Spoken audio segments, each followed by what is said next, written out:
সকলোকে মোৰ প্ৰথমটি ব্লগলৈ স্বাগতম জনাইছোঁ।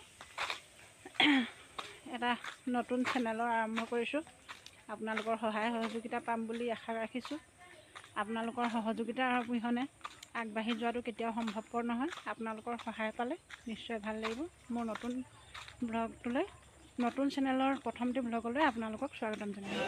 আমাৰ গাঁৱৰে মামাৰ ঘৰত আজি সকাম আছিলে। মই তালৈ আহি থাকোঁতে আচলতে ব্লগটো আৰম্ভ কৰিছিলোঁ। এয়া আমি পাইছোঁ নাম প্ৰসংগ আৰম্ভ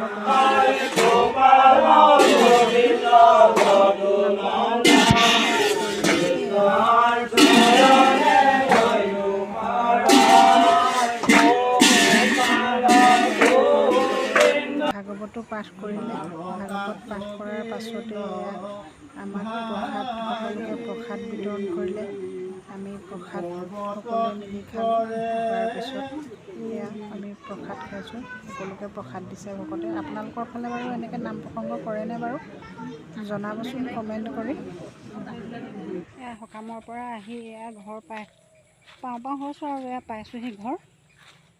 তাৰপাছত পিছত লগ পাম। ঘৰৰ পৰা আহি পাই কাপোৰ চাপোৰ সলাই ফ্ৰেছ হৈ লওঁ, তাৰপিছত লগ পাম বাৰু আকৌ।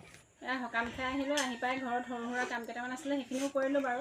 কৰি পেলাই এয়া মেচিনটোকে উলিয়াইছোঁ। কাপোৰো ভালেকেইটা চিলাবলৈ আছে, সেইখিনিকে চিলাই আজৰি হওঁ বুলি ভাবিছোঁ।